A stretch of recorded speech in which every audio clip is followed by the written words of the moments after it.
The war did not arrive in America with an explosion or a siren. It arrived quietly, slipping into daily life while most people were still looking the other way, while newspapers were folded at breakfast tables, while radios hummed softly in living rooms, while parents sent children to school believing the world beyond the oceans was distant and contained.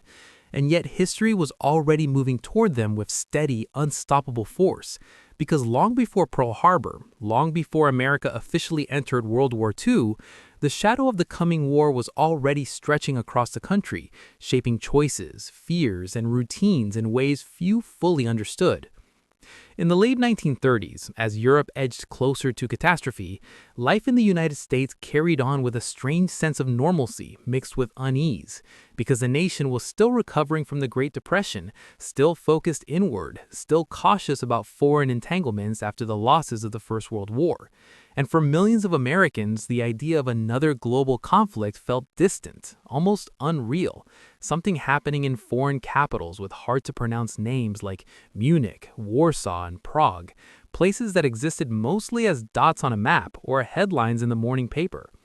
And yet, those headlines were growing more frequent and more troubling, reporting on Germany's rearmament, Adolf Hitler's speeches, and the slow collapse of peace in Europe, while at the same time, American factories were producing refrigerators, radios, and automobiles. Baseball stadiums were filling with fans, Hollywood was releasing musicals and comedies, and families were planning weddings, birthdays, and futures as if history had pressed pause. In September 1939, when Germany invaded Poland and Britain and France declared war, Americans listened closely to their radios as President Franklin D. Roosevelt addressed the nation, assuring them that the United States would remain neutral, reflecting a deep and powerful current of isolationism that ran through American society, supported by laws passed earlier in the decade that restricted arms sales and loans to nations at war. Because many citizens believed neutrality was the best way to avoid being drawn into another devastating conflict. And groups like the America First Committee argued loudly that America's priority should be its own security and prosperity, not the fate of Europe. And for a time, this belief shaped everyday life as people continued their routines, went to work, attended church, and followed the war as spectators rather than participants.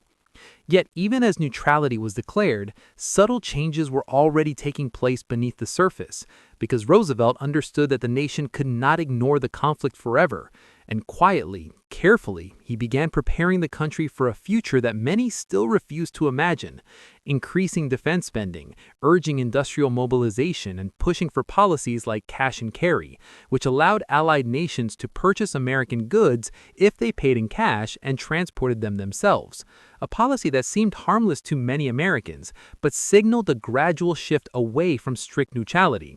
And while politicians debated in Washington, ordinary people were beginning to feel the effects in small but meaningful ways, as factories that had struggled during the Depression found new orders coming in, as shipyards saw increased activity, and as young men noticed recruitment posters appearing more frequently in post offices and public buildings. In cities like Detroit, Pittsburgh, and Cleveland, industrial workers were still focused on surviving and supporting their families, but they could sense change in the air because defense contracts meant longer hours, more jobs, and the hum of machines returning to plants that had once stood quiet. And while many workers welcomed the steady pay, few thought of it as preparation for war, instead seeing it as economic recovery, a chance to finally leave behind the worst years of hardship. While in rural America, farmers followed news of European battles while tending crops and livestock, knowing that foreign demand for American food might rise, but still uncertain how deeply global events would affect their daily lives. Meanwhile, across the country, classrooms were filled with children reciting lessons and pledging allegiance, largely unaware that their generation was growing up on the edge of a turning point, while teachers tried to explain world events in simple terms, often emphasizing peace and diplomacy, and parents listened to radio news reports late at night, lowering the volume so their children would not hear words like invasion, bombing, and occupation, because even those who believed America would stay out of the war felt a quiet worry settling into their homes, a sense that the world was becoming less stable, less predictable. As 1940 approached, the situation overseas worsened rapidly, with Germany conquering much of Western Europe in a matter of months, stunning Americans who had believed the conflict would be slow and contained. And when France fell in June 1940, the shock was profound because France had been seen as a powerful nation, a symbol of resistance, and its collapse forced Americans to confront the possibility that Britain might be next, leaving the United States alone to face an increasingly hostile world. And yet, even then, public opinion remained divided, with many citizens still opposing direct involvement, while others began to argue that supporting Britain was essential for American security. During this period, everyday American life became a study in contradiction, as people listened to reports of air raids over London while attending local dances, as they read about evacuations and shortages overseas while shopping in well-stocked stores, and as they watched newsreels of soldiers marching through European capitals before sitting down to family dinners. Because distance created a buffer, allowing many to believe that oceans still provided safety, even as advances in aviation and naval power were making the world smaller and more dangerous. In September 1940, a major shift occurred when the United States enacted its first peacetime draft through the Selective Training and Service Act, requiring men between the ages of 21 and 35 to register for military service, a moment that brought the reality of potential war directly into American homes, because registration lines formed in towns and cities across the nation, filled with young men who had grown up during the Depression and never imagined they might be called to serve. And while the draft was presented as a measure for national defense rather than a step toward war, it changed the tone of everyday life, as families discussed possibilities they had previously avoided, and as mothers watched their sons with a new awareness of how quickly ordinary routines could be disrupted. At the same time, American culture began to reflect the growing tension, with movies and radio programs subtly shifting in tone, incorporating themes of duty, vigilance, and unity, while news commentators spoke more urgently about preparedness, and Roosevelt delivered fireside chats that balanced reassurance with warning, encouraging Americans to support defense efforts without provoking panic. And through it all, daily life continued, marked by work schedules, school calendars, and social gatherings, because history rarely announces itself loudly at first, instead weaving into routine until one day routine is no longer possible. By 1941, the war's presence in American life had become impossible to ignore, even without official entry, as the Lend-Lease Act allowed the United States to supply allied nations with weapons, vehicles, and food, effectively turning the country into what Roosevelt called the arsenal of democracy. And this policy further boosted industrial production, drawing more Americans into war-related work, including women who began entering factories in greater numbers, though still not on the scale that would come later. And while many citizens supported these measures as necessary to defend freedom abroad, others worried they were steps down a path that would inevitably lead to direct conflict. On the seas, American naval patrols increased in the Atlantic, escorting convoys and monitoring German submarine activity, even though the nation was officially at peace, and reports of incidents between American ships and German U-boats circulated in the press, raising fears that neutrality was becoming more fragile by the day. And yet, for many Americans, these developments remained abstract, happening far from their neighborhoods and workplaces, allowing a sense of distance to persist, even as the nation edged closer to involvement. At home, civil defense efforts began to appear in subtle ways, with communities organizing air raid drills, blackout tests, and first aid training, measures that felt strange and even unnecessary to some, who questioned whether such precautions were truly needed, while others saw them as prudent steps in an uncertain world. And in cities along the coasts, residents practiced turning off lights at night, imagining enemy planes that had never appeared, rehearsing for a future that still seemed improbable. While in the heartland, such exercises felt even more distant, reinforcing the belief that war belonged elsewhere. Despite growing preparation, many Americans in late 1941 were still focused on personal concerns, such as finding steady work, paying bills, and planning for the holidays. Because Thanksgiving was approaching, stores were decorating for Christmas, and families were thinking about travel, gifts, and reunions. And the idea that life might soon be fundamentally altered remained difficult to accept, even as headlines grew darker, reporting on Japanese expansion in Asia, rising tensions in the Pacific, and diplomatic negotiations that seemed increasingly strained.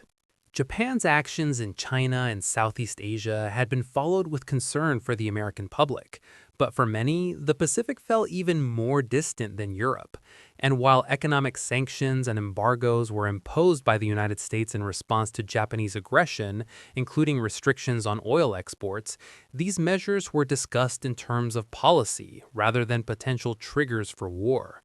And although military planners understood the risks, most civilians continued their routines, trusting that diplomacy would prevent the worst, because no one wanted to believe that a sudden, violent rupture was imminent. In the days leading up to December 1941, American newspapers carried stories about ongoing negotiations between Washington and Tokyo, and while some commentators warned that the situation was dangerous, few predicted the specific form the coming crisis would take. And so across the country, people went about their lives, attending church services, shopping for holiday meals, listening to music on the radio, and enjoying the relative calm of a Sunday morning, unaware that history was poised on a knife's edge. On December 7, 1941, as the sun rose over the continental United States, Americans were doing ordinary things, reading newspapers, preparing breakfast, opening shops, and planning the day ahead. While thousands of miles away in the Pacific, events were unfolding that would instantly and permanently alter the course of the nation's history. And although the attack itself was still unknown to most Americans in those early hours, the war they had been watching from a distance was about to step directly into their lives, transforming neutrality into involvement, routine into mobilization, and uncertainty into a shared national purpose. But at that precise moment, before news bulletins interrupted radio programs and before headlines changed forever, America was still suspended in the final seconds of peace, unaware that the quiet it was living in was about to be broken, and that nothing about daily life would ever be the same again.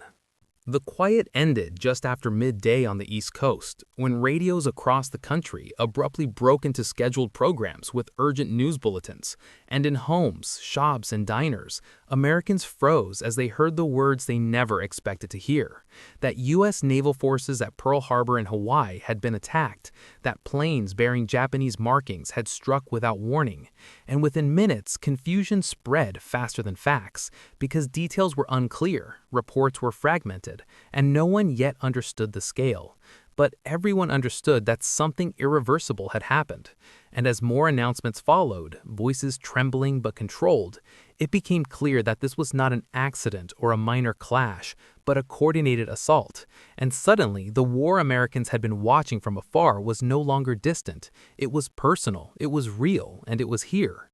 In New York, people gathered around storefront radios and newspaper offices, stopping in the middle of crowded sidewalks. While in small towns, radios were turned up in kitchens and living rooms, neighbors calling one another to confirm what they were hearing. And across the country, church services ended early or shifted into spontaneous prayers, because disbelief was quickly replaced by a heavy shared understanding that the nation had crossed a line it could not step back over. And even before official statements were made, many Americans sensed that neutrality had ended in that moment. President Roosevelt addressed the nation the next day, December 8, 1941, his voice steady but firm as he spoke of a date which will live in infamy. And families listened closely because his words confirmed what they already felt, that the United States was now at war. And within hours, Congress declared war on Japan with only one dissenting vote, a near-unanimous decision that reflected how dramatically public opinion had shifted overnight, as debates that had lasted years were settled in a single morning by the reality of attack. Almost immediately, everyday life began to change, not gradually but decisively, because the country moved from preparation to action, and recruitment offices were overwhelmed by men eager to enlist, some driven by anger, some by duty, some by fear of being left behind. And although the draft already existed, voluntary enlistment surged, filling barracks and training camps across the nation as young men left farms, factories, and classrooms to put on uniforms, many for the first time, while their families stood on platforms and sidewalks, waving goodbye with forced smiles and unspoken worry. Factories that had already been producing war materials shifted into higher gear, operating around the clock, as automobiles gave way to tanks, typewriters to weapons components, and consumer goods to military supplies, and government agencies coordinated production on a scale never seen before, transforming the American economy into a machine focused almost entirely on war. And for workers, this meant longer hours, stricter schedules, and a new sense of purpose because their labor was now directly tied to the survival of soldiers and the outcome of the conflict. Women entered the workforce in unprecedented numbers, filling roles once considered exclusively male, not as a temporary curiosity, but as a necessity. And although the famous image of Rosie the Riveter would emerge later, the shifts began almost immediately after Pearl Harbor, as women took jobs in factories, shipyards, and offices, balancing pride in their contribution with the strain of long days and family responsibilities, while children adjusted to new routines shaped by absent fathers and brothers. Rationing soon became a fact of life as the government introduced limits on items like gasoline, tires, sugar, coffee, and meat, asking Americans to accept inconvenience as a form of service. And while shortages were frustrating, most citizens complied willingly, understanding that sacrifice at home supported efforts overseas, and ration books became common household items, symbols of shared responsibility that reminded everyone that the war touched even the smallest daily decisions. Civil defense efforts expanded rapidly, with air raid drills becoming regular events, blackout curtains appearing in windows, and community groups organizing scrap drives to collect metal, rubber, and paper. And although the continental United States was rarely under direct threat, these activities reinforced a sense of vigilance and unity, teaching Americans that war was not only fought on distant battlefields, but also sustained by discipline and cooperation at home. The news from overseas was often grim, especially in the early months, as reports of American and Allied forces retreating in the Pacific and facing fierce resistance in North Africa reached the public. And while censorship limited details, casualty lists printed in local newspapers made the cost of war tangible because names were familiar, faces remembered, and entire communities mourned together, holding services and supporting families who received telegrams that changed their lives forever, even as they avoided language that described loss in explicit terms. Despite fear and grief, a powerful sense of unity took hold, crossing political, regional, and economic lines, as Americans rallied around the idea that the war was necessary and just, a defense of democratic values against aggression. And although disagreement still existed, the divisions that had characterized the pre-war years seemed less urgent in the face of a common enemy, and this shared purpose shaped culture, education, and media, with radio programs, films, and posters emphasizing cooperation, resilience, and hope.